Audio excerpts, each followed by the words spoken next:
Number ایک، اگر اس میں خالی ایک ہی غلطی ہو رہی ہو کہ مکس گیدرنگ، باقی اور کوئی غلطی نہیں ہو رہی، جیسے بعض جگہ ساتھ ساتھ بیک گراؤنڈ میوزک پلے ہو رہا، یہ ایک الگ چیز ہوگی. بعض جگہ پہ باقاعدہ وہاں پہ ڈانس بھی ہو رہا ہوتا ہے، وہ الگ چیز ہوگی. بعض اوقات آرکیسٹرا بٹھا کے لائیو میوزک شو بھی ہو رہا ہوتا ہے، یہ سب یہ الگ چیزیں ہوگی، اس کا الگ سے سوال کرنا ہوگا. مکس گیدرنگ کا مطلب ہے کہ اور اس میں کوئی خلاف اسلام بات نہیں، صرف یہ ہے کہ لیڈیز اور جینٹس کے بیچ میں پارٹیشن نہیں رکھا ہے. تو اس صورت میں ارینج کرنا اس کو وہ تو پھر بھی حرام رہ سکتا، اٹینڈ کرنا جائز ہے بشرط یہ کہ عورت خود اپنے پورے حجاب میں. اور یہ انہوں نے جو سوال کیا ہے، ان کا سوال یہ بتا رہا ہے کہ ان کو مسئلہ معلوم ہے، صرف یہ کنفرم کرانا چاہ رہی ہیں. عورت اپنے پورے حجاب میں، فل حجاب کا مطلب خالی سر پہ ایک اسکارف پہننا نہیں. فل حجاب کا مطلب یہ ہے کہ اگر اس نے اپنا فیس کھلا رکھا تو فیس پر کسی قسم کا میک اپ نہیں ہونا چاہیے. زینت، اسلام میں عورت کے لیے زینت جائز ہے، مگر زینت کو چھپانا واجب نامحرم سے. نارملی شادی کے موقع پر خالی اسکارف پہن لینے کو اگر حجاب سمجھے اور باقی چہرے کے اوپر یا ہاتھ پیر یا نیل پالش یا مہندی وغیرہ بہت کھلی کھلی زینت ہو، وہ حجاب نہیں مانا جائے گا.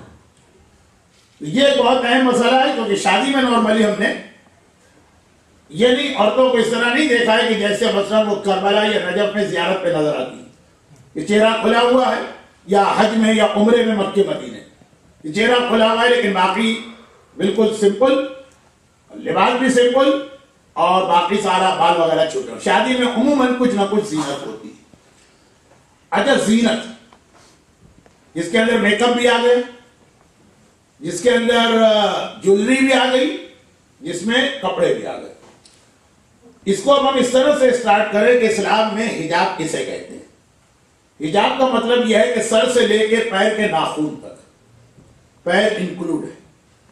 عورت کو اپنی ساری باڈی نامحرم سے چھپانا ہے سوائے فیس کے سامنے کے حصے کے اور یہ دونوں ہتھیلیاں دونوں طرف سے، باقی پورا جسم چھپانا. مگر اس کے بعد اس میں 4 کنڈیشن اور. نمبر 1، جس چیز سے باڈی کو کور کیا جائے یہ شولڈر ٹو نی بہت ہی زیادہ ٹائٹ نہیں ہونی چاہیے. ہاں، کندھے کے اوپر بالکل اسکارف جو ہے بہت ٹائٹ ہے، وہ تو ہوتا ہی ایسا، یا جو اسٹاکنگ وغیرہ پیروں میں ہوتی ہے گھٹنے کے نیچے وہ بھی ٹھیک ہے. لیکن شولڈر سے لے کے گھٹنے تک، فرام شولڈر ٹو نی، جو ڈریس ہے وہ بہت ہی زیادہ ٹائٹ نہیں ہونا چاہیے. نمبر 2، حجاب کا مطلب ہے کور، تو اتنا پتلا اور باریک نہیں ہونا چاہیے، سی تھرو ٹائپ کا نہیں ہونا چاہیے، بہت ہی زیادہ ٹرانسپیرنٹ نہیں ہونا چاہیے کہ اس کو پہنا ہوا ہے اور پھر بھی اندر سے کھال یا پارٹ آف دا باڈی نظر آ رہا. اسکارف بہت ہی اگر پتلا ہے کہ ہے لیکن بال نظر آ رہے ہیں. جو اسٹاکنگ پیروں میں پہنی جاتی ہے ایسی ہے کہ اندر سے اسکن نظر آ رہی ہے. یہ سیکنڈ کنڈیشن ہوگی. فرسٹ کنڈیشن بہت ٹائٹ نہ ہو، لیکن ٹائٹ کا استعمال ہوتا ہے شولڈر سے لے کے نی تک. نمبر 2، بہت باریک نہ ہو. باریک کا مطلب سر کے بال سے لے کے پیر تک چلتا ہے مثلا. نمبر 3، خود وہ چیز جس کے ذریعے سے ہم حجاب کر رہے ہیں وہ خود بہت اٹریکٹیو اور اپیلنگ نہ ہو. یہ تیسرا لفظ ایسا ہے جس کا تعلق ہر جگہ کے اپنے انوائرمنٹ سے. اب اگر کلر، بہت سارے کلر ایسے ہیں جو انڈیا اور پاکستان بہت ہی اٹریکٹیو مانے جائیں گے، یہاں پہ بہت ہی کامن یوز ہوتے ہیں، تو اس کا فیصلہ مجتہد نہیں کرے گا جس علاقے میں آپ ہیں. خلاصہ یہ کہ ہر وہ کلر اور ہر وہ ڈیزائن ڈریس کا جس کی وجہ سے مردوں کی نگاہیں خود بخود اٹھنے لگے، اس کی توجہ اس طرف ہونے لگے، اٹینشن کو ڈائیورٹ کرنے والی، وہ چیز نہیں ہونا چاہیے. اور نمبر 4، یہ جو سوال میں آ گیا کہ جو باڈی کے پارٹ کھلے ہیں اس کے اوپر کوئی زینت نہیں ہونی چاہیے. فیس اور ہاتھ کھولنے کی اجازت دی ہے، چنانچہ نیل پالش، مہندی، کسی قسم کی make up including coloured contact lens, کیونکہ آنکھ کھلی ہوتی ہے چہرے کا حصہ، چہرہ کھول سکتے ہیں, کان بھی کھول سکتے ہیں, لیکن اگر کلرڈ کانٹیکٹ لینس ہے, وہ والے کلرڈ جو آدمی کو کی توجہ اپنی جانب کھینچتے ہیں, وہ بھی نہیں ہونا چاہیے, ورنہ وہ حرام نہیں ہے, ورنہ آنکھ چھپانا پڑے گی. تو 4 کنڈیشن ہے تب یہ کہا جائے گا اس عورت نے حجاب کیا. تو اب سوال ان کا بنا, مکس گیدرنگ میں ہم حجاب کر کے چلے جائیں تو جائز؟ اگر آپ کا حجاب یہ 4 کنڈیشن پہ پورا اتر رہا ہے, ٹائٹ نہیں ہے, بہت باریک نہیں ہے, بہت ہی اٹریکٹیو اور اپیلنگ نہیں ہے, اور زینت والا نہیں ہے, تو پھر اس کی پرمیشن ہے. سوال نمبر 2. یہ سوال میرے لیے تھوڑا سا عجیب تو ہے, لیکن شاید عام لوگ ایسا ہی سمجھتے ہیں. فرماتے ہیں کہ my daughter is receiving a medically necessary injection every month. It is important to have that taken every 28 to 30 days apart. There is one coming in the middle of the Ramadan. It is all medication, nothing that would give you any nourishment or strength. Is it allowed? یہ جو سوال ہے, اس سوال سے یہ impression میرے ذہن میں آ رہا ہے کہ یہ مومن یا مومنہ یہ سمجھ رہی کہ روزے میں انجیکشن لگانا حرام ہے یا اس سے روزہ ٹوٹ جاتا ہے. ایسا نہیں ہے. روزے کے اندر انجیکشن لگانے کی بالکل اجازت ہے. انہوں نے بار بار لکھا کہ میڈیکلی امپورٹنٹ, نہیں, میڈیکلی امپورٹنٹ بھی نہ ہو, ضرورت نہ ہو, اس کو اوائڈ کیا جا سکے, تب بھی انجیکشن جو ہے جس میں کوئی چیز انجیکٹ ہو رہی باڈی کے دیگر پارٹ سے, حلق کے ذریعے, تھروٹ کے ذریعے چیز نہیں جا رہی, وہ روزے کو انویلڈ نہیں کرتی, چاہے اس کا کوئی سبسٹیٹیوٹ بھی موجود ہو. جیسے بعض دوائیوں کے بارے میں کہا ہے کہ وہ دن کے وقت حرام ہے, لیکن اگر رات کو آپ یوز کر سکتے تو رات کو یوز کریں, دن کو نہ کریں, اس میں ایسا کوئی مسئلہ نہیں. صرف ایک انجیکشن سم مراجع کہتے ہیں کہ حرام, وہ بھی اسٹرینتھ والا نہیں, نورشمنٹ والا نہیں, صرف وہ کہ جس کے اندر باقاعدہ جو فوڈ ہے وہ انجیکشن میں لیکوڈ فارم میں انجیکشن کے ذریعے فوڈ آپ کے اسٹمک میں پہنچائیں گے. آپ کھانا ہی کھا رہے ہیں, اپنے اسٹمک کو کھانے سے بھر رہے ہیں, لیکن بجائے تھروٹ کے وہ آپ انجیکشن کے تھرو غذا دے رہے ہیں. وہ بھی سم مراجع یہ کہتے ہیں, لیکن جو فیمس مراجع ہیں آغا خامنائی, آغا سیستانی اور مرحوم میں آغا خود, یہ تینوں کہتے ہیں کہ اس والے انجیکشن میں بھی کوئی حرج نہیں ہے, لیکن it's better to avoid these type of injection جس میں صرف فوڈ, ناٹ اینی میڈیسن. لیکن جو انہوں نے سوال کیا وہ اس کے اعتبار سے یہ بالکل صحیح ہے. روزے کے اندر بھی کوئی پرابلم نہیں ہے, آپ کا روزہ بالکل ٹھیک, آپ کی بیٹی کا روزہ بالکل ٹھیک رہے. 2 اور سوال. ایک سوال پوچھا گیا ہے, ایک اور وہ کہیں اور تھا, میں نے دیکھا تھا تو اس کے ساتھ ہی جواب دے دوں. اسی طرح سم پیشنٹ آف استھما, ان کو ایک اسپرے لینا ہوتا, پفنگ ٹائپ کا, وہ اسپرے روزے کے درمیان بھی لینا پڑتا, پف کرنا ہوتا ہے, تھروٹ سے وہ لنگ کو کوئی فائدہ پہنچ جاتا, کیونکہ روزے کے درمیان کوئی کھانے پینے کی چیز یا غبار غلیظ حلق سے نیچے اترنا جائز نہیں, لیکن جو چیز لنگ میں جا رہی ہے یا سانس کی نالی میں جا رہی ہے وہ کوئی پرابلم نہیں ہے. اس لیے روزے کے عالم وہ جو استما کے پیشنٹ ایک قسم کا اسپرے پفنگ والا استعمال کرتے ہیں, it is also allowed and okay. اور اسی میں ایک بات اور آ جاتی ہے کہ ہر وہ چیز جو آپ نے خالی منہ میں رکھی, وہ آپ کے حلق تھروٹ میں نہیں, خالی منہ کے اندر رہی زبان پر اور وہیں ایبزارب ہو گئی, وہ بھی روزے کے عالم میں جائز ہے. جیسے آغا سیستانی اور آغا خمینی اور آغا خوئی تینوں کی بک میں لکھا کہ اگر ڈیورنگ روزہ عورت یا مرد کھانا پکا رہا ہے اور ٹیسٹ کرنا چاہ رہا ہے اس کا نمک مرچ جو ہے وہ اس کا وہ کمپوزیشن یا کمبینیشن صحیح ہے کہ نہیں, تھروٹ سے نیچے نہیں رہا, تھوڑا سا اس نے لے کے زبان پہ رکھ کے خالی ٹیسٹ چکھا, آلسو الاؤڈ. بچے کو کھانا کھلانے کے لیے یہاں تو کبھی کوئی نہیں ایسا کرے گا, کچھ ہائیجینک چیزوں کا یہاں کچھ زیادہ ہی لوگوں کو اوور کوشش ہے, لیکن انڈیا پاکستان میں بچے کو کھانا کھلا رہے ہیں تو ذرا نرم کرنے کے لیے روٹی لے کے منہ میں دبائی, بہت نرم ہو گئے, پھر بچے کو دے. تو بچے کا تو خیر روزہ نہیں ہے, لیکن ہمارا روزہ بھی ٹھیک رہے گا. لیکن یہ والی کا ایگزامپل پیش نہیں آتی. اس کے ذریعے میں کہاں لے جا رہا ہوں؟ میڈیکل کی بات آئی تو میڈیکل کا تیسرا اور آخری مسئلہ, انجائنا کے کچھ پیشنٹ ایسے ہوتے ہیں اور کچھ ہارٹ اٹیک کے اندر بھی جو پری اٹیک کے قسم کا پریکاشن لیا جاتا ہے. کوئی ٹیبلٹ ہوتی ہے جو زبان کے نیچے رکھی جاتی ہے, حلق سے نیچے نہیں جاتی ہے, وہ زبان کے نیچے رکھتے ہیں, ایبزارب ہو کے وہ ٹیبلٹ جو ہے وہ باڈی میں پہنچتی ہے. روزے کے عالم میں اس کی بھی اجازت ہے, کیونکہ اس لیے نہیں کہ یہ ضروری ہے یا لائف تھریٹنگ مسئلہ ہے, نہیں, نارمل حالت میں بھی جائز ہے. کیوں؟ روزے کا مسئلہ اسٹارٹ ہوتا ہے تھروٹ سے, بیفور تھروٹ منہ کی کیویٹی میں جو چیز رہے گی وہیں پہ ایبزارب ہو جائے, چاہے وہ ایبزارب ہو کے باڈی کے اندر ہی جائے, لیکن تھروٹ کے راستے سے نہیں جا رہی, وہ آل رائٹ اور اوکے. تو انجیکشن از آل رائٹ, استما پیشنٹ کا پفنگ اسپرے از آل رائٹ, انجائنا پیشنٹ جو خاص ٹیبلٹ اپنی زبان کے نیچے رکھتے ہیں اٹیک کو روکنے کے لیے, وہ بھی آل رائٹ. دیکھیے اب سوال ایسے ہوتے ہیں کہ ایک سوال سنیں گے آپ کے ذہن میں 5 سوال اور آئیں گے, اور صحیح معنوں میں کوئسچن آنسر سیشن کا بینیفٹ ہوتا جب فلور بھی برابر میں انوالو ہو. لیکن لاسٹ تھرسڈے کو ہم ٹرائی کر سکتے ہیں, آج نہیں, کیونکہ آج آلریڈی سوالات بہت آ چکے ہیں. اب یہاں پہ ایک سوال یہ آیا ہے کہ جو سوال جنہوں نے پوچھا انہیں کوئی اعتراض نہیں ہے, وہ صرف معلومات کے لیے ایک چیز پوچھنا چاہتے ہیں. ان کا سوال یہ ہے, اچھا اس سے پہلے ایک بہت ہی چھوٹا سا سوال ہے, دوائیوں میں جیلیٹین ہو تو کیا حکم ہے؟ تو اس کا جواب یہاں سے شروع ہوگا کہ جیلیٹین کا ایک ہی حکم ہے, چاہے وہ دوائی کی جیلیٹین ہو, چاہے وہ چنگم میں ہو, چاہے وہ چاکلیٹ میں ہو, چاہے وہ دوسرے فوڈ آئٹم میں ہو. جیلیٹین اگر جائز ہے تو سب جگہ جائز ہے, اور جیلیٹین اگر حرام ہے تو سب جگہ حرام. وہ والی دوائیوں کے بعد ضروری ہے دوسری ہے کہ جہاں پہ آدمی کی زندگی رسک میں ہو تو شراب بھی پینا جائز ہو جاتا ہے, وہ نہیں. لیکن باقی نارمل حالات کے اندر جیلیٹین اگر دوائی میں ہو تو وہی اس کا مسئلہ ہے جو عام جیلیٹین کا مسئلہ ہے. الکوہل اگر حرام ہے تو چاہے دوائی میں ہو تب بھی حرام ہے, اور چاہے کسی اور کھانے پینے کی چیز میں ہو تب بھی حرام.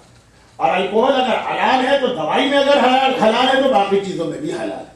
تو خیر الکوہل کو میں ابھی نہیں چھیڑتا ہوں. تو جیلیٹین کا ایک ہی مسئلہ, یہی مسئلہ دواؤں والی جیلیٹین ہو, یہی مسئلہ کانفیکشنری اور چاکلیٹ اور بسکٹ اور بریڈ اور چنگم اور کھانے پینے کی چیزوں. اور وہ مسئلہ کیا ہے؟ مسئلہ یہ ہے کہ جیلیٹین حلال ہے. اب یہ بہت مختصر میں نے بات کر دی, لیکن ذرا سا جو ڈیٹیل میں لوگ سمجھ سکیں تو زیادہ اچھا ہے. نجاست طہارت میں اسلام کے پاس ایک فارمولا اور رول ہے, بینیفٹ آف ڈاؤٹ. اور یہ بہت ہی امپورٹنٹ ہے کہ جب کبھی آپ کے سامنے ایک چیز آتی 50% چانس ہے یہ پاک ہے, 50% چانس ہے کہ نجس, یعنی آپ ڈاؤٹ میں, تو بینیفٹ آف ڈاؤٹ ہے کہ آپ اس کو پاک سمجھیں, even though if you can ask from the manufacturer, یا you can read the ingredient, آپ پڑھ بھی سکتے ہیں, آپ جو ڈائریکٹ فیکٹری ہے اس سے معلوم بھی کر سکتے ہیں, تب بھی شرعاً اٹس ناٹ نیسیسری. انکوائری نجاست طہارت کے اندر اسلام میں ضروری نہیں. جیلیٹین جو ہے اکارڈنگ ٹو ہماری فقہ 3 قسم کی ہوتی ہے. تو اگر کسی پروڈکٹ میں آپ کو 100% کنفرم ہے کہ یہ 3rd ٹائپ کی جیلیٹین ہے تو وہ حرام. لیکن اگر اتنا آپ کو معلوم ہے کہ جیلیٹین پتہ نہیں ہے ٹائپ 1 ہے, پتہ نہیں ٹائپ 2 ہے, پتہ نہیں type 3, then it's okay for you to use it, even though you can ask or you can read the ingredient list. جو اس پر پرنٹ ہے وہ بھی پڑھنا آپ پر واجب نہیں. تو انٹرنیٹ وغیرہ کے تھرو انکوائری کرتے پھرنا یہ آپ کی ذمہ داری نہیں, یہ آپ کا وظیفہ شرعی نہیں, یہ اسلام نے آپ کی ڈیوٹی نہیں لگائی. اب 3 ٹائپ کی جیلیٹین کیا؟ ایک تو پلانٹ جیلیٹین ہے جو فار ایسٹ میں بہت ہی پاپولر ہے, خاص طور پر چین میں بہت زیادہ یہ رائج ہے. جیلیٹین بناتے ہیں وہ لوگ مختلف پودوں سے, سبزیوں سے یا پلانٹ سے. تو پلانٹ میں تو تقریباً تمام پلانٹ جو ہے وہ پاک ہیں, اس سے جو جیلیٹین ڈیرائیو کی جائے گی یا بنائی جائے گی وہ بھی پاک ہے. نمبر 2, جیلیٹین بنائی جاتی ہے حلال جانور کی بونز. حلال جانور مینس ذبح کیا گیا ہے غلط طریقے سے, جانور جو ہے وہ اٹسیلف حلال, کتا اور سور چھوڑ کے ہر جانور جو ہے اس کا یہ مسئلہ کہ کسی بھی جانور کی بون کی جیلیٹین ہے، بون جیلیٹین از اوکے.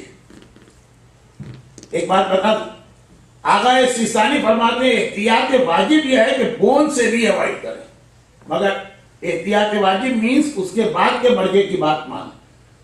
اور چونکہ آقا سیستانی کے بعد جتنے مرجے سب کہتے ہیں کہ بون جیلیٹین جو ہے اوکے، اور آقا سیستانی سے پہلے کے بھی سارے مرجے یہی کہتے ہیں، جیسے آقا خوئی اور آقا گلپائگانی اور آقا خمینی. تو یہ جو آقا خوئی اور آقا خمینی سے آج تک کا ٹائم پیریڈ ہے، اس میں صرف اونلی ایک آقا سیستانی گزرے، انہوں نے بھی فتویٰ نہیں دیتا احتیاط واجب. احتیاط واجب مینس آپ کو ایک آپشن دے دیا دوسرے مرجے کی بات مانو. تو خیر in short beef gelatin is also okay. اور تیسرا بنا جانور کے گوشت یا چربی وغیرہ سے اگر کوئی جیلیٹین بنائی جائے تو وہ حرام ہے، انلیس یہ کہ جانور slaughtered according to the Islamic rule, وہ مسلمان ملکوں میں ہو. اب یہاں پہ اگر آپ کے سامنے کسی چیز کے انگریڈینٹ پہ لکھا ہے جیلیٹین، پتہ نہیں ٹائپ 1 ہے، ٹائپ 2 ہے یا ٹائپ 3. اور ان جنرل ایک بات بتا دوں، زیادہ تر دنیا میں بون جیلیٹین ہی استعمال ہوتی ہے، لیکن بہرحال وہ ایک طرف آپ کو نہیں پتا کون سی جیلیٹین نہیں معلوم. اور یہ پتا ہے کہ اسلام میں 3 میں سے 2 حلال جیلیٹین ہے، صرف 1 حرام. یہ نہیں پتا یہ والی جیلیٹین کون سی، it's okay for you to use it. یا یہ لکھا ہے کہ بون جیلیٹین، تب بھی بالکل ٹھیک، تب تو بالکل ہی ٹھیک. یہ لکھا ہے اینیمل جیلیٹین، اینیمل جیلیٹین میں بھی 50-50 ہوگی، یا تو بون ہے یا یہ کہ اس کے گوشت سے. آگے مینشن نہیں کیا، صرف اینیمل جیلیٹین لکھا، 50-50 ہے، it's okay to use it. Only ایک جیلیٹین حرام ہوئی کہ جب یہ مینشن کیا گیا ہے یا کہیں سے آپ کو معلوم ہو گئے کہ اس کے اندر جانور کے گوشت کی بنی ہوئی جیلیٹین، پھر وہ حرام ہو جائے گی، چاہے دوا ہو اور چاہے وہ عام کھانے پینے کی چیزیں. لیکن اول تو یہ کہ اتنی انکوائری کرنا آپ پر واجب نہیں، اور دوسرا یہ ہے کہ کیوں جانور کے گوشت کی جیلیٹین کم ہوتی ہے، بون کی زیادہ ہوتی ہے. تو جب بھی آپ کو ڈاؤٹ ہو تو آپ اس کو حلال سمجھ کے استعمال کر لیں.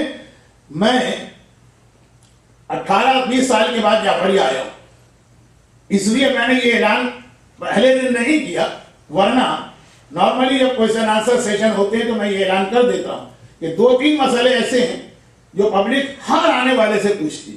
یہی ایک سوال ہوگا جیلیٹین کا، گوشت کا، نجاست، طہارت کا، ہر آنے والے سے پوچھے گی، بار بار سنے گی، بار بار پوچھے گی. ہو سکتا ہے ان کی نیت بہت اچھی ہو سکتا ہے یہ ہو کہ کوئی ایک تو حلال کہہ ہی دے گا جو بھی نیت ہو.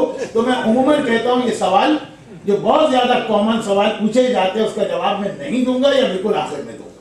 لیکن چونکہ یہ میرا کافی سالوں کے بعد پہلا سیشن ہے تو ابھی میں نے کوئی ریسٹرکشن نہیں لگائی. آگے چلیے 2 سوال ہمارے پاس آئے ہیں جو کہ دونوں ایک دوسرے سے خاصا ریلیٹڈ ہیں کہ why do we read Quran in Arabic when we don't understand a word in Arabic. Number 2, reading dua from dua book is reading dua from Allah but is not asking dua, it's reading. ٹھیک ہے. ایک سوال یہ ہے کہ قرآن Arabic میں پڑھنا کیوں ضروری ہے جبکہ ہم اس کو نہیں سمجھ رہے. اصل میں قرآن نام ہی عربک کا ہے. یہ جو ٹرانسلیشن اردو میں لکھا ہوا یہ قرآن نہیں، یہ قرآن ہے. ہمارے پاس جو حدیثیں ثواب بتاتی ہیں وہ قرآن پڑھنے کی بتاتی ہیں، اور قرآن عربک ورڈنگ کا نام یاد رکھیے گا. اسی لیے بغیر وضو کے قرآن چھونا حرام. جو ٹرانسلیشن ہے آپ اس کو چھو سکتے ہیں. ہاں اللہ کا نام کہیں آ گیا وہ ایک الگ مسئلہ ہے کہ اللہ کا نام بغیر وضو کے نہیں چھوئیں گے.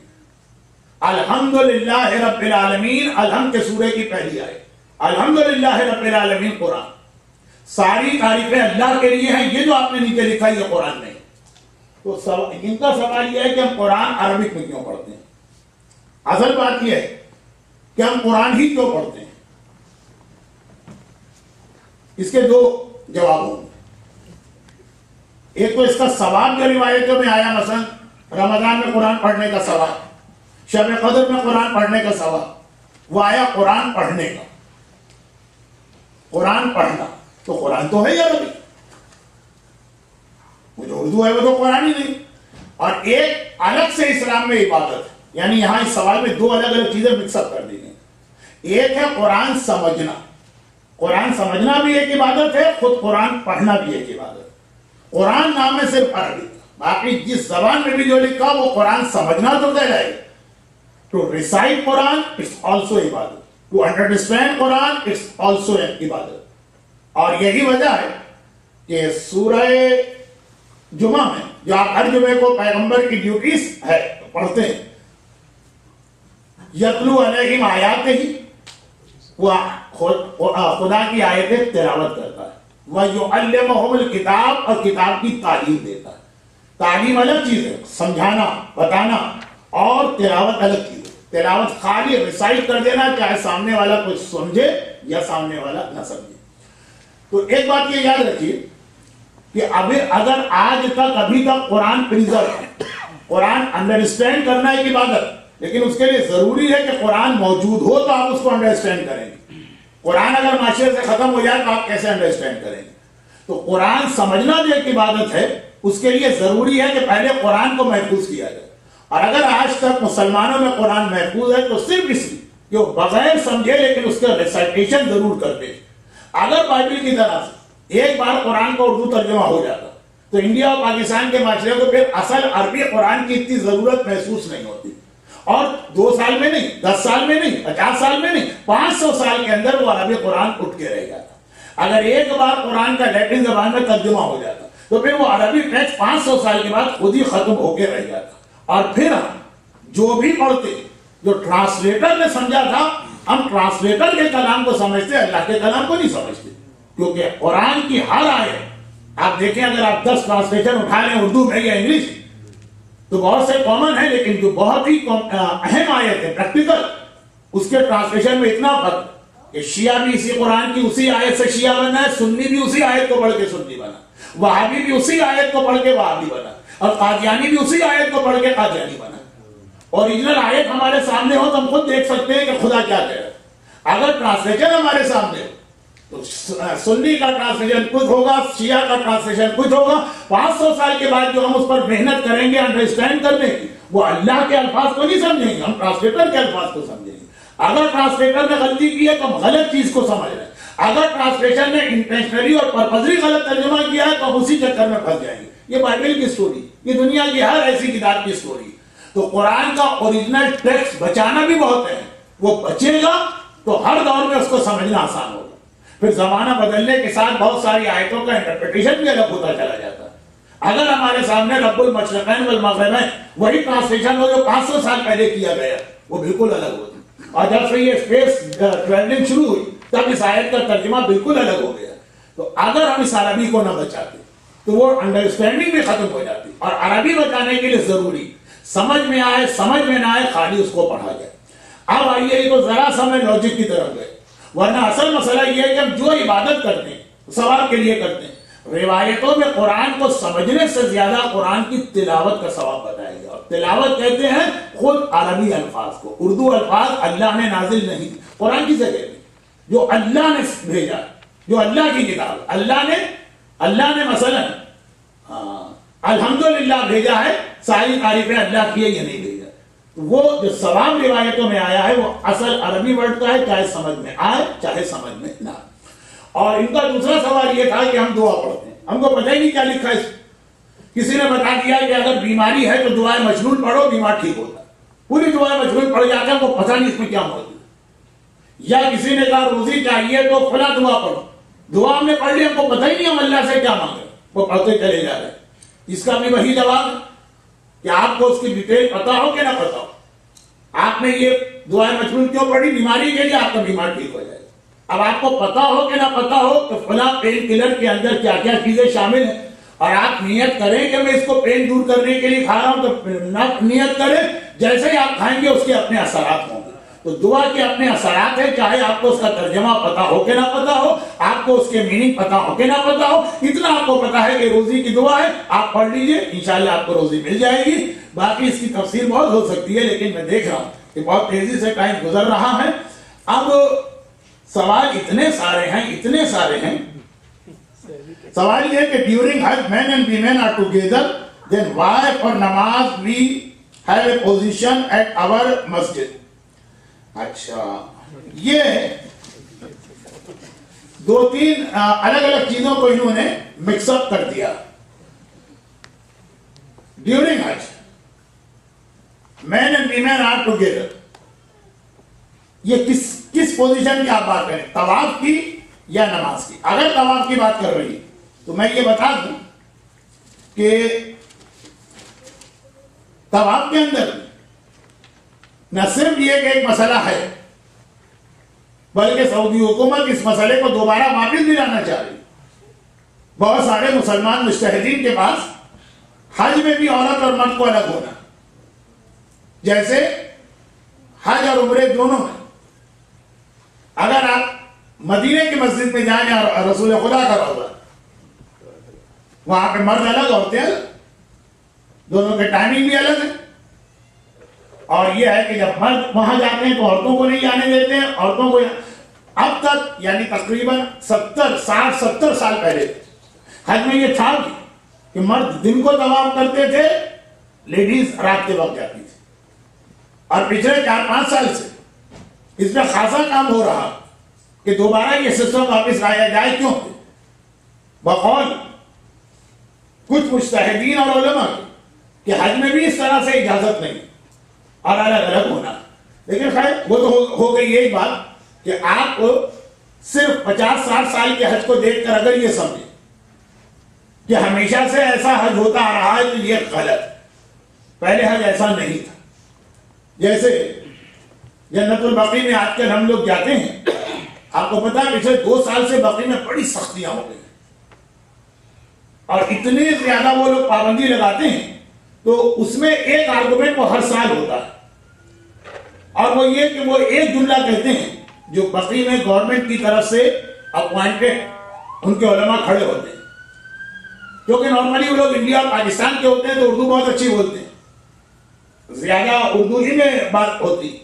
وہ کیا کہتے ہیں؟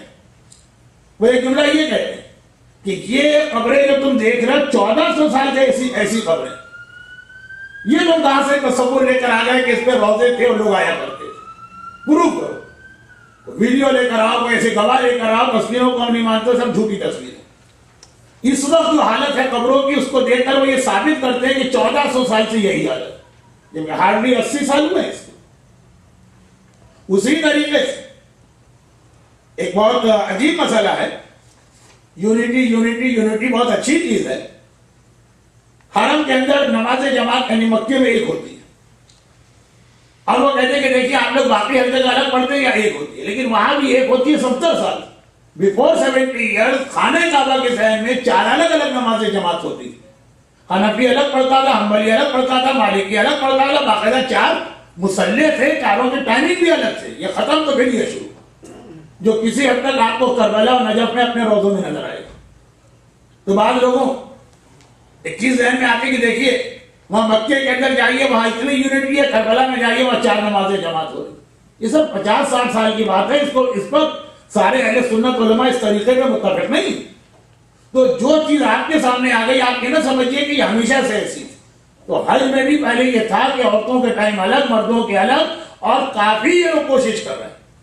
بلکہ عمرے میں تو اکثر اتنے کامیاب بھی ہوتے ہیں کہ مردوں کو طواف کرتے وقت عورتوں کو الگ کر دیتے ہیں, بیچ میں وہ ایک لائن بنا دیتے ہیں, رسی لگا دیتے ہیں, یا کچھ ان کے آدمی کھڑے ہو جاتے ہیں, مرد الگ اور عورت الگ. ایک بات تو یہ ہو.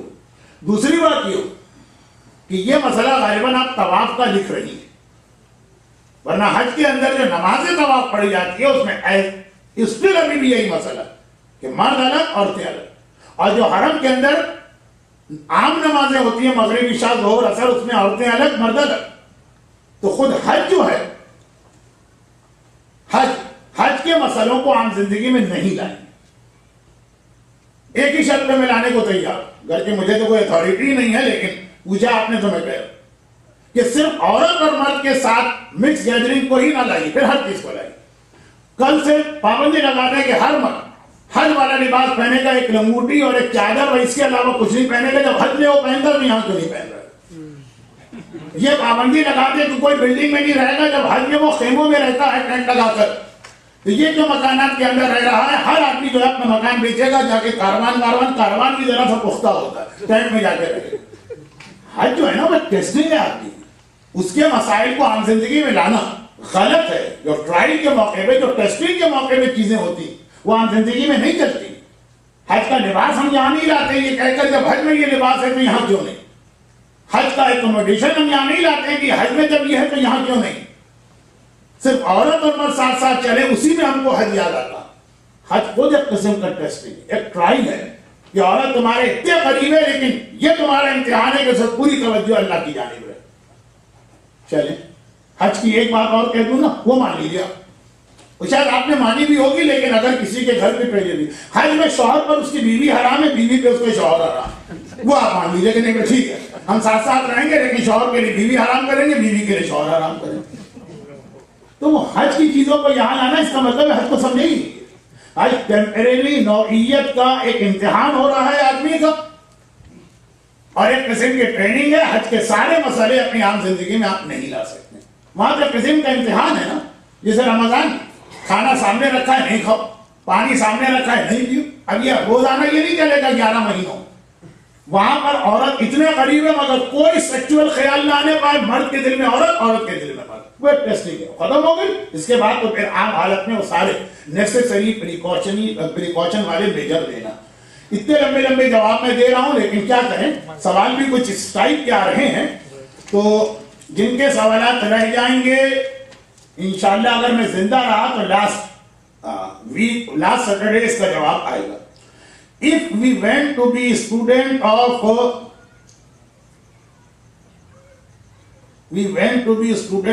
Hazrat Khizr, what we should do?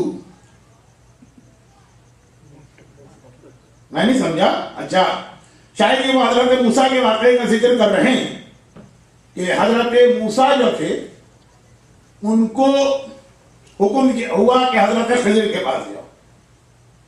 Serious سوال ہے کہ ذرا سا کچھ جوک کا اسٹائل ہے، یا یہ کہ میں نہیں سمجھ پا رہا ہوں. ایک آدمی ہونا چاہیے جو ذرا مجھے اردو سمجھے، انگلش سمجھا دے. کہاں مرتضیٰ صاحب؟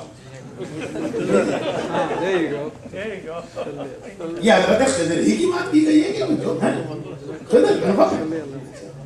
اور دوسرا کون ہے؟ حضرت الیاس، عالم الہی.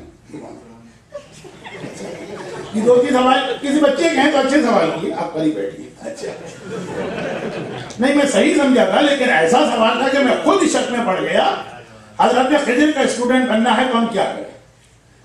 غالباً یہ ہے کہ سورہ کہف میں یہ واقعہ ہے کہ موسیٰ کو بھیجا گیا کہ خضر کے اسٹوڈنٹ بنو، تو اس لیے ان کے دل میں یہ سوال پیدا ہو رہا.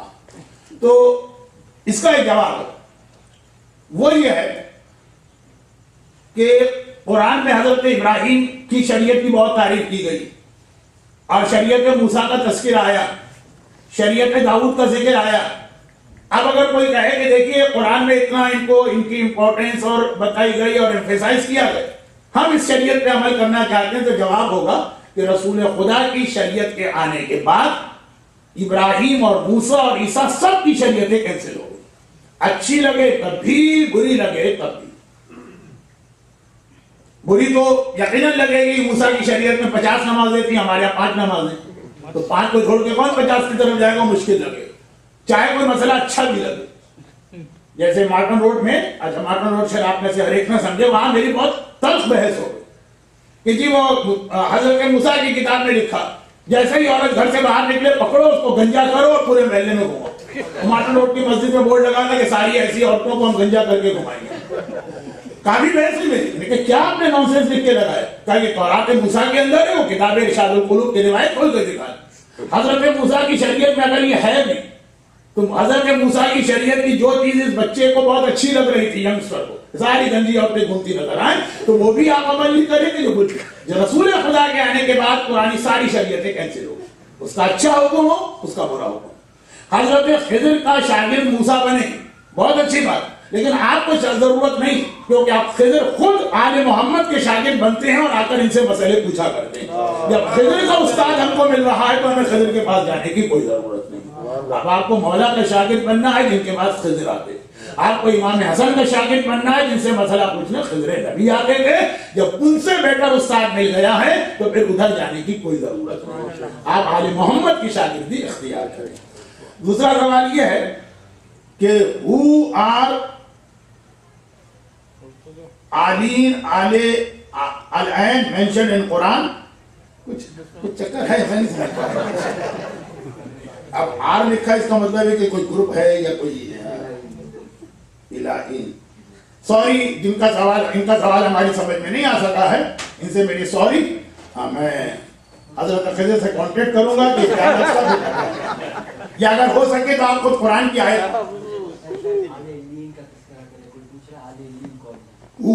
تو آلے ہند تو پلیس ہے،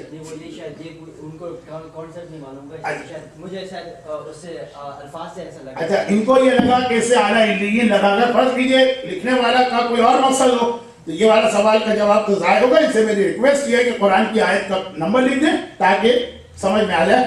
اعلیٰ علیین جو ہے نا وہ ہو نہیں آئے گا، اعلیٰ علیین کسی آدمی کا نام نہیں ہے، اعلیٰ علیین کسی ہیومن بینگ کا نام نہیں ہے، اعلیٰ علیین کوئی لائف رکھنے والی چیز نہیں، اعلیٰ علیین ایک اسٹیٹس، جنت کا ہائیسٹ اسٹیٹس جو ہے اس کو کہتے ہیں اعلیٰ علیین۔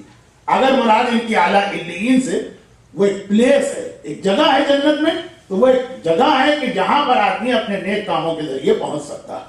اور تیسرا سوال یہ ہے، ہم اس سوال کرنے والے کا مذاق نہیں اڑا رہے، میں اپنی انگلش کا مذاق اڑا رہا ہوں۔ تیسرا سوال یہ ہے کہ are we allowed to complain شکوہ اور شوڈ بی پیشنٹ؟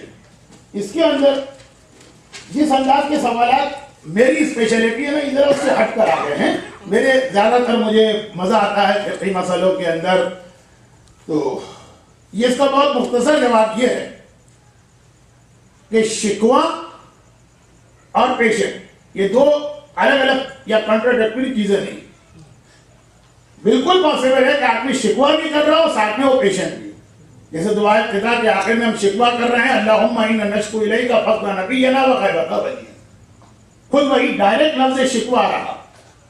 تو شکوے کی دو قسمیں، ایک ہے کہ جس میں قرآن میں کئی جگہ یہ لفظ ہے، حضرت یعقوب کا جملہ یوسف کے بارے میں اپنا شکوہ اللہ ہی سے کرتا ہوں۔ اگر یہ شکوہ اور شکایت یہ کہ اے خدا یہ میرے اوپر پرابلم کیوں آیا، میری مدد کر، یعنی اللہ سے ہو تو بالکل جائز۔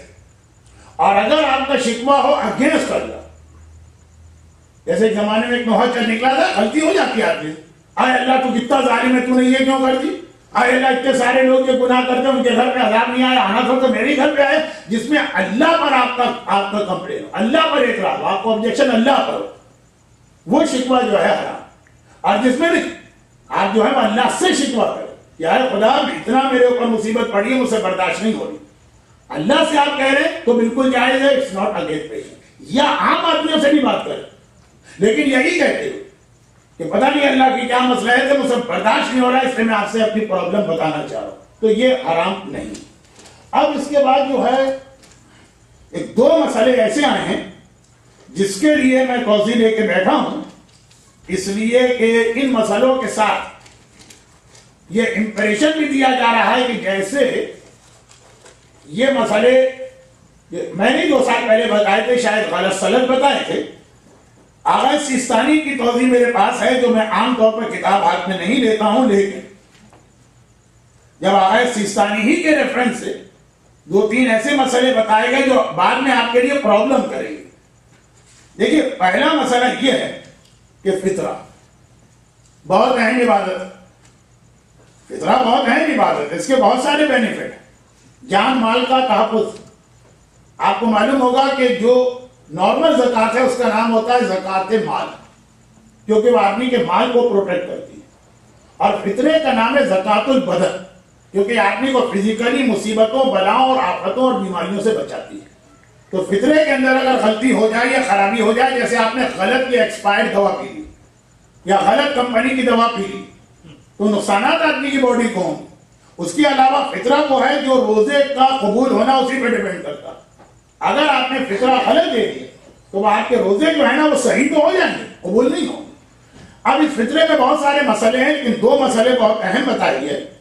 پہلا سوال یہ پوچھا گیا کہ کسی صاحب نے یہ مسئلہ بتایا ہے کہ اگر کوئی آدمی دو الگ الگ قسم کی چیزیں کھاتا ہو، یعنی آٹا بھی اس کے گھر میں کھایا جا رہا ہے اور چاول بھی، تو وہ آدھا فطرہ آٹے کا نکالے، آدھا فطرہ چاول کا.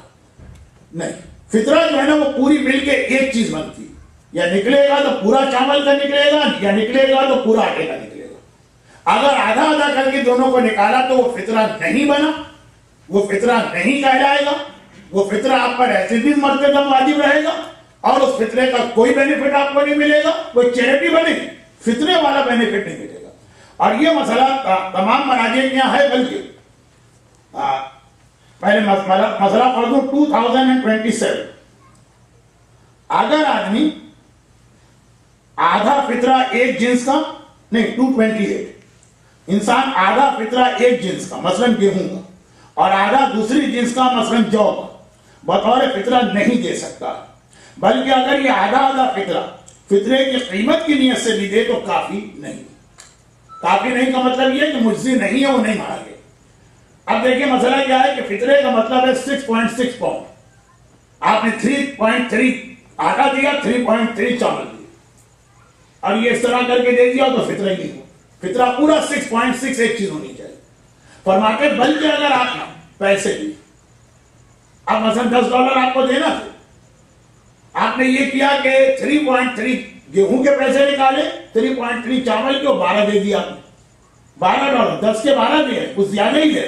لیکن نیت یہ کہ یہ گیہوں پلس چاول کے ملا کے دے رہا ہوں. ڈالر تو ڈالر ہے، لیکن آپ کی نیت غلط ہے کہ اس میں آدھے گیہوں کا میں نے حساب لگایا، آدھے چاول کے. $12 بھی نہیں چلے، $10 چل جائیں گے پورا اگر ایک چیز کی نیت. لیکن اگر آپ نے خالی ڈالر کا بھی کیلکولیشن کر کے $1 دیا، چلے وہ تو سمجھ میں آتا ہے کہ آدھا گیہوں دے رہے، آدھا چاول دے رہے، یہ نہیں چلے. لیکن ڈالر خالی گیہوں کا دے کے 10 دے. اب آپ نے 12 دیا، آدھا گیہوں کا حساب لگایا، آدھے چاول کا، تو $12 بھی چیریٹی بن گیا، فطرہ نہیں بنا. اچھا ایک بات تو یہ ہو. دوسری بات ایک سوال میں یہ پوچھی گئی ہے کہ میں نے 2 سال پہلے ایک مسئلہ بتایا تھا کہ فطرہ جو ہے نا پورا ایک ہوتا ہے اور بہت سے مراجع کہتے ہیں فطرہ توڑنے کی اجازت نہیں. آپ یہ نہیں کر سکتے کہ ایک فطرہ لے، فطرہ ایک لے گیہوں کا اور آدھا ایک غریب کو دے اور آدھا دوسرے کو دے، یا $10 ہے $5 ایک کو دے، 5 دوسرے کو. مجھے یاد ہے میں نے یہ مسئلہ بتایا تھا کہ موجودہ مراجع اس کی اجازت دیتے ہیں، لیکن چونکہ میجورٹی آف مراجع اس کو منع کرتے ہیں تو سیف سائڈ یہ کہ بعد میں کوئی اگر دوسرا مرضی آ جائے، جیسے میں نے اس سال بھی جمعرات کے جمعے کو مسئلہ بتایا، تو فطرہ جو ہے کوئی لاکھوں کی رقم نہیں، $10 $20 $50 اس کو شک میں نہ ڈالیں، بالکل صحیح طریقے سے دیں کہ جو سارے مراجع کے یہاں صحیح. تو اس میں کسی نے اعتراض کیا کہ اول تو یہ مسئلہ آغا سیستانی کا نہیں. میں نے بھی کہا تھا نہیں، اس دفعہ بھی جو میں نے شروع رمضان میں ایک مسئلہ بتایا تھا، کہا تھا آغا سیستانی کا نہیں. لیکن انہوں نے پھر یہ آگے لکھا کہ آغا سیستانی تو فرماتے ہیں کہ یہ لکیر کے فقیر لوگ کون سی نونسنس باتیں کر رہے ہیں، ایسی کوئی چیز اسلام میں نہیں. یا تو آغا سیستانی کی تحریر دکھا دیا ہے ورنہ یہ کتاب میں ان کا مسئلہ موجود ہے. فرماتے ہیں کہ مسئلہ نمبر 2026 اور 28 تھا 26 احتیاط مستحب ہے، یعنی ریکمینڈڈ یہ کہ ایک فقیر کو ایک فطرے سے کم نہ دیا جائے. اس کا مطلب کیا ہوا کہ واجب تو نہیں دے سکتے، لیکن ریکمینڈڈ یہ نہیں ہے کہ انڈیا پاکستان کی یا کوئی عالم کی اپنی طرف سے بنا کے نونسنس بات. ریکمینڈڈ آغا سیستانی کی یہاں بھی ہے کہ ایک فطرے سے کم نہ دیا جائے، فطرہ توڑا نہ جائے. تو خیر یہ تو سوال کسی نے پوچھا. اس میں 2 چھوٹی باتیں اور بتاؤں اور 40 منٹ کا سیشن 55 منٹ ہو چکا ہے، پھر بھی 5 منٹ اور کر کے گھنٹہ پورا کروں گا. 2 چھوٹی باتیں اور سن لیجیے. پہلی بات تو یہ کہ میں نے جمعے کی تقریر میں بیمار آدمی جو کھانا پینا دیتا ہے اس کے لیے ایک بات کہی تھی کہ مالی واجبات کے اندر جتنا سیف سائٹ پر آپ جا سکیں، اگر ایسی سیف سائٹ پہ جانا چاہیں جس میں آپ کو بڑی زحمت ہو رہی، بہت تکلیف ہو رہی، تو ٹھیک ہے کہ بھائی جب ایک چیز میرے مرضے کے نزدیک واجب بھی نہیں ہے تو میں اتنی تکلیف کیوں اٹھاؤں. لیکن اگر کوئی اتنی زحمت اور تکلیف بھی نہیں ہو رہی آپ کو، آسانی کے ساتھ آپ سیف سائٹ پہ جا سکتے ہیں مالی واجبات میں. کیونکہ مالی واجبات یہ ہے کہ مرجع چینج ہونے سے مالی واجبات کے اندر یہ مسئلہ آ سکتا ہے کہ پاس والے بھی دوبارہ سے کریں، یہ مسئلہ آ سکتا ہے. تو اب اگر آغا سیستانی کے ہاں فطرے کو توڑنے کی بھی اجازت، توڑنے کا مطلب یہ کہ ایک فطرہ $10 ہے، آپ بجائے $10 دینے کی کسی کو 5 ایک کو دیں 5 دوسرے، یا 10 کا مطلب 10 کا ملٹیپل، آپ کے گھر میں 5 آدمی، آپ نے $10 کے حساب سے $50 فطرہ نکالا، یا تو کسی کا غریب کو دے، یا 25 نہ کریں، 30 اور 20 کر لیں۔ 20 کا مطلب 2 فطرے اس کو گئے، 30 کا مطلب 3 فطرے اس کو گئے۔ 25 کا مطلب ہوگا 2.5 ایک کو ملا، 2.5 ایک کو ملا، تو 2 فطرے صحیح ہیں، ہاف والا فطرہ اکارڈنگ کو آغا سیستانی صحیح ہے، میں نے کہا، لیکن اکارڈنگ ٹو میجورٹی آف مراجع یہ غلط ہے۔ اب یہ کوئی اتنا زحمت کا مسئلہ بھی نہیں ہے کہ آپ کو 30 ایک کو دیں، 20 ایک کو دیں، 25 کے بدلے اگر 30 اور 20 کر دی تو آگے تھوڑی سی بھی تکلیف نہیں ہو رہی، اور آپ ایسا احتیاط والا مسئلہ اختیار کر رہے ہیں کہ سارے مراجع کے نزدیک وہ صحیح، فیوچر کا بھی آپ کا سیف سائڈ ہو گیا کہ اگر کوئی مرجع آ گیا اور وہ پرانا مسئلہ لے آیا تب بھی مجھے دوبارہ پیمنٹ، یہ میں نے پہلے بھی کہا تھا، اس دفعہ بھی لاسٹ ویک کہا اور آج بھی کہہ رہا ہوں۔ تو فطرے کے اندر $1 ملین آپ نہیں دے رہے ہیں، یا آپ $100,000 نہیں دے رہے ہیں، $50 $70، تو اس میں اگر آپ اتنی احتیاط کر لیں تو بہت اچھا ہے۔ دوسری بات اور سن لیجیے، اور وہ یہ ہے کہ مالی واجبات میں آغا سیستانی نہیں، آغا کوئی نہیں، لیکن آغا خمینی کا فتویٰ اور بہت سارے مالی واجبات، اگر کوئی آدمی دوسرے کو غلط مسئلہ بتائے اور دوسرے آدمی نے اس پہ عمل کر دیا تو مسئلہ بتانے والے کو پیمنٹ اپنی جیب سے کرنا ہو۔ خمس کے اندر ہم نے کسی کو غلط مسئلہ بتا دیا، کسی کو فلاں چیز پہ خمس نہیں اٹھا، اس نے نہیں دیا کہ خمس ہم کو اپنی جیب سے دے، یا یہ کہ ہم نے کہہ دیا کہ فلاں چیز پہ خمس واجب میں دینا پڑے، پتہ چلا خمس واجب نہیں، اس بیچارے نے تو دے دیے $200، تو یہ پھر ہم کو اپنی جیب سے دینا۔ ہم نے بتا دیا فطرہ اس طریقے سے جائز ہے، مثلا ہم نے کہہ دیا، بطور مثال ہم نے کہہ دیا آدھا فطرہ چاول آدھا فطرہ گندم کا چل جائے، اس نے دے دی، بعد میں پتہ چلا کوئی مرجع بھی اجازت نہیں دے گا، تو جو اس میں $70 دیے وہ ہم کو اپنی جیب سے دینا۔ یہ آغا سیستانی یا آغا کوئی نہیں کہہ رہے، اور میں آغا سیستانی اور خود دونوں کی تقلید میں ہوں، اس لیے میرے کے لیے تو مسئلہ نہیں ہے، اس کا مطلب یہ نہیں کہ میں غلط مسئلے بتاتا ہوں، لیکن میں یہ کہہ رہا ہوں مالی واجبات میں مسئلہ بتانا بہت اہم بات ہے، اور فطرہ تو بہت ہی مشکل بات ہوگی، بعد میں پیمنٹ بھی ہم کو کرنا پڑ سکتا، بیچارے کے سارے روزے ہماری وجہ سے رکے ہوئے، اور بیچارے کے سارے بینیفٹ جو ہے وہ ہماری وجہ سے ضائع ہو رہے۔ اس لیے فطرے کے مسائل ایک دوسرے کو بہت احتیاط سے بتائیے اور بہت ہی سیف سائڈ والے بتائیے، ٹھیک ہے؟ یہ تو اس لیے میں نے کہا کہ فطرے میں غلطی، $1 ملین میں کوئی غلطی کر رہا ہو تو میں سمجھ میں آتا ہے، لیکن $50 میں کون غلطی کرنا چاہے گا؟ جیسے میں اکثر کہتا ہوں کہ مکان کا خمس واجب نہیں دے رہا کوئی آدمی، تو ذرا سمجھ میں آتا ہے کہ مکان کا خمس اتنا ہے کہ پیسے کی محبت، لیکن ایک سجدہ وہ نجف سے لے کر آیا، سال پر استعمال نہیں کی، جس کا خمس اس کو 10 پینی یا 10 سینٹ دے رہا، یہ اگر روک کے بیٹھا ہے کہ میں نہیں دوں گا تو یہ مال کی محبت میں نہیں ہے، یہ تو بیچارہ جو ہے وہ ناعلمی میں مارا جا رہا ہے، ورنہ 10 سینٹ 20 سینٹ 50 سینٹ تو اگر اتنا خمس ہو تو لوگ دے دیں، کفن کا خمس، سجدگاہ کا خمس، جائے نماز کا خمس، تسبیح کا خمس، یہ اتنی چھوٹی چھوٹی اماؤنٹ، اس کے اندر اگر لوگ خمس نہیں دے یا غلط دیں تو زیادہ دے جاتا، لاکھوں والے میں اگر کوئی خمس نہ دے تو ذرا سمجھ میں آتی ہے بات۔ تو اسی طرح سے فطرے کو جو ہے نا بالکل سیف سائڈ پہ پہنچا دی، $40-50 ہے، کوئی بہت بڑی رقم نہیں ہے کہ کسی غریب کا بہت بھلا ہو جائے گا، اس کو آپ الگ سے خمس دیجئے یا اپنی طرف سے دیجئے، فطرہ جتنا سیف سائڈ پہ دے سکتے ہیں دے، جب ہم اس کے بینیفٹ دیکھتے ہیں تب بھی، اور جب اس کی اتنی نامنل مقدار ہے کہ اس کے اندر آپ پلے نہ کریں اور اس میں کوئی رسک نہ لیں۔ اب اسی سے ریلیٹڈ ایک آخری سوال آج کا، وہ یہ ہے کہ فلڈ فرماتے ہیں کہ کیا ہم خمس منی پاکستان کے فلڈ کے لیے دے سکتے ہیں، اور اگر دے سکتے ہیں تو مجھ سے کہا گیا کہ میں کسی ٹرسٹڈ آرگنائزیشن کا نام بتاؤں، تو اس کا جواب یہ ہے کہ خمس منی سوائے مرجع کی پرمیشن کے کسی آرگنائزیشن کو بھی نہیں دی جا سکتی ہے، اور کسی بھی مستحق کو اپنی مرضی سے نہیں دے سکتی۔ البتہ خمس منی کے 2 حصے ہوں، سادات کا پورشن اگر فلڈ کے اندر کوئی ایسے سید ہیں جو خمس کے کرائیٹیریا پہ پورے اترتے ہیں اور آپ ایسے مجتہد کی تقلید میں ہیں جو سید کا پورشن آپ کو دینے کی اجازت دیتے ہیں، بہت شارٹ کر دیں، آغا خوئی اور آغا سیستانی کہتے ہیں سید کا حصہ آپ خود اپنی مرضی سے دے سکتے ہیں، امام کا حصہ ان کو دینا۔ آغا خامنائی اور آغا خمینی فرماتے ہیں سید کا حصہ بھی مجتہد کو دینا اور امام کا حصہ بھی مجتہد کو دینا۔ تو اگر فلڈ کے اندر کچھ سید افیکٹڈ ہوئے جو خمس کے کرائیٹیریا پہ پورے ہوتا ہے تو آغا سیستانی والا سادات کا حصہ ان کو دے سکتا، امام کا حصہ اس وقت تک نہیں دے سکتا جب تک کہ اسے یہ کنفرم نہ ہو کہ آغا سیستانی کی پرمیشن اس آرگنائزیشن کو مل گئی۔ اور آغا خامنائی کی تقلید میں اگر تو سید یا امام دونوں کا حصہ فلڈ میں نہیں دے سکتے ہیں، لیکن میری پرسنل انفارمیشن یہ ہے کہ آغا خامنائی سہم امام کا 1/3 فلڈ میں دینے کی اجازت دے دی، سہم امام کا 1/3۔ آپ کے اگر فرض کیجیے $6,000 ہے تو $3,000 سہم امام بنے گا، 3 کا 1/3 $1,000 آپ دے سکتے ہیں۔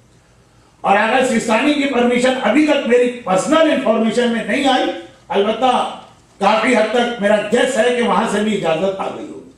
اب مجھے نکالیے ایک طرف، مسئلہ وہی جا کے بیٹھا کہ جس آرگنائزیشن کو مرجع کی طرف سے اجازت مل گئی ہے اور آپ کو یہ کنفرم ہو جائے تبھی آپ اس کو خمس منی دیں گے، ورنہ خمس منی انہی کاموں کے لیے استعمال ہوتی ہے، لیکن وداؤٹ مرجع پرمیشن آپ نہیں دے سکتے۔ ٹرسٹڈ آرگنائزیشن کا مسئلہ یہ کہ بہت ساری اچھی آرگنائزیشن پاکستان میں کام کر رہی ہیں، کچھ ایسے ہیں کہ جو یہاں سے بھی فنڈز لے رہے ہیں، کالنگ والنگ کا سلسلہ بھی چل رہا، جس پر آپ کو بھروسہ ہو آپ دیجئے، اس میں ممبر سے کسی ایک کا نام لینا مناسب نہیں۔ ایک سوال یہ ہے کہ ہم نے یہ سنا ہے کہ فلوریڈا، بلکہ وہ مجھ سے کہہ رہے ہیں کہ آپ نے سنا ہوگا فلوریڈا ایک پاسٹر نے قرآن کے جلانے کا اعلان کیا ہے، ہماری اس میں کیا ذمہ داری؟ اس تمام چیزوں کے اندر جس ملک میں رہتے ہیں اس کے قوانین کے اندر رہتے رہتے جس طرح سے کہ آپ اپنا پروٹیسٹ ریکارڈ کرا سکتے ہیں وہ ریکارڈ کر رہے ہیں۔ آگے کسی قسم کی فزیکل ایکشن ابھی تک مراجع نے اس ملک کے اندر بلکہ کسی بھی ملک میں اجازت نہیں دی۔ اب اگر پہلے تو یہ ہے کہ جب اس قسم کی نیوز آئے تو پہلا مرحلہ ہوتا ہے اس کو کنفرم کریں۔ بہت ساری ایسی خبریں آ چکی ہیں جو بعد میں پتا چلا کہ وہ غلط ہے۔ انٹرنیٹ ہر ایک کے پاس ایک ای میل بنا کے صحیح غلط خبریں پھیلاتی جاتی ہیں۔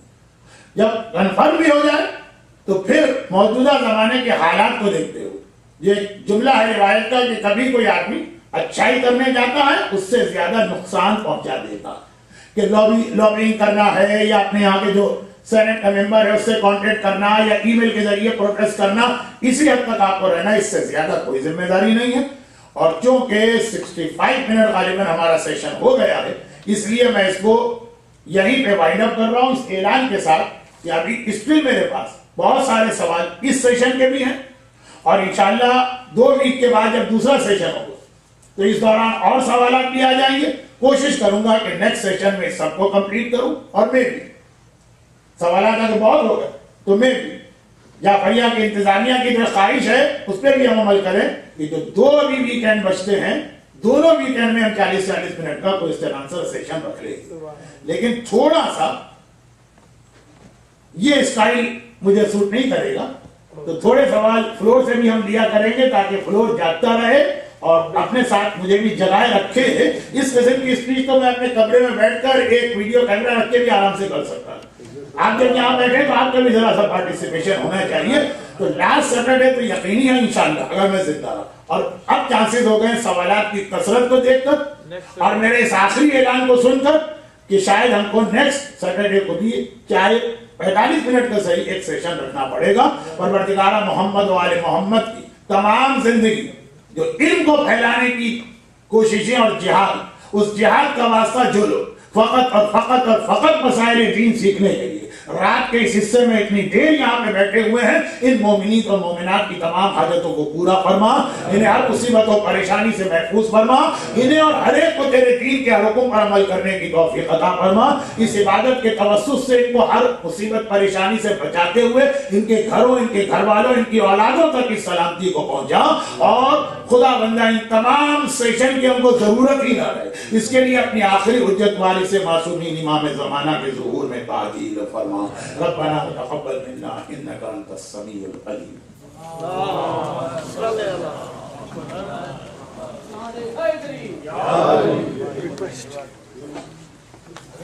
السلام علیکم یا ابا عبداللہ، السلام علیکم۔